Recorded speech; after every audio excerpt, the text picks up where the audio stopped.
Hello, Assalamu alaikum students of grade 6 metric. This is chapter number 1, lecture number 2 for introduction to science. We'll basically be discussing about the apparatus that are used in a laboratory, what are the harmful effects, what are uses, and what are the limitations of science.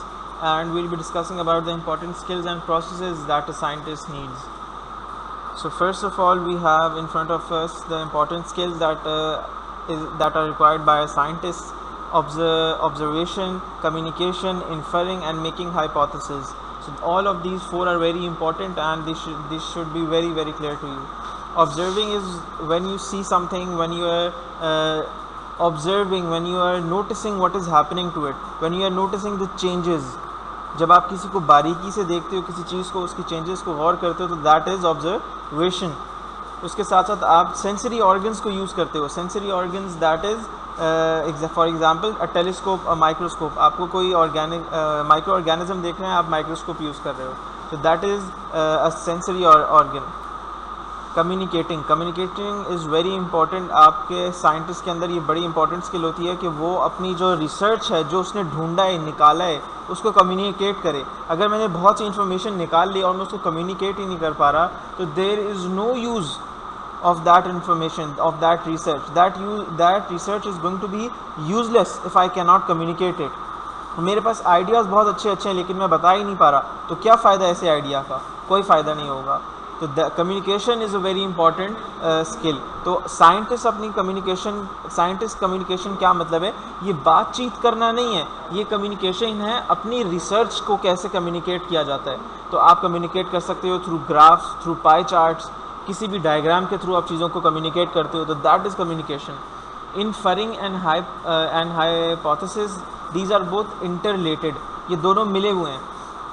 इनफरिंग क्या होता है? जब आप अपनी तरफ से सोचते हो, चीज़ को देखते हो और उसके ऊपर से अंदाज़ा लगाते हो कि और कंक्लूजन लगाते हो.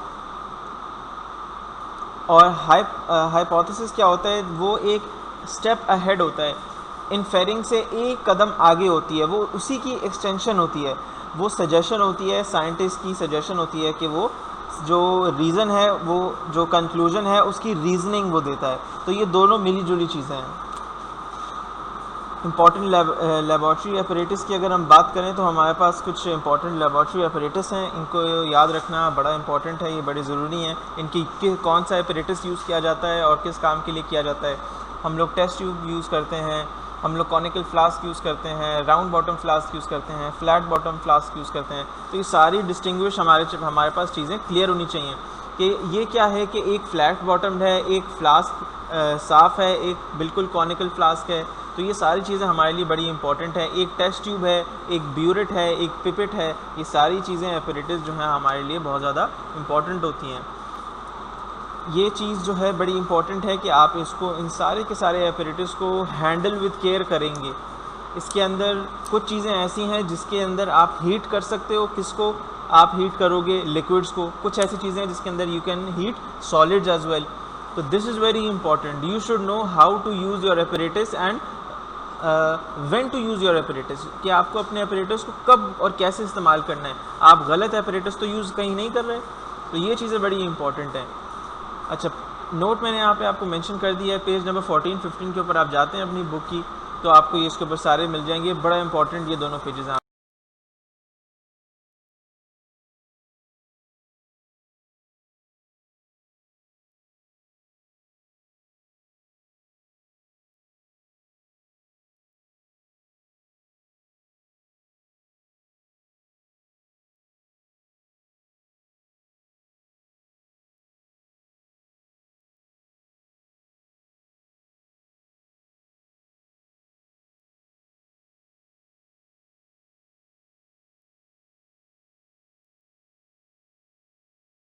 It cannot stop natural disasters, it can only predict them.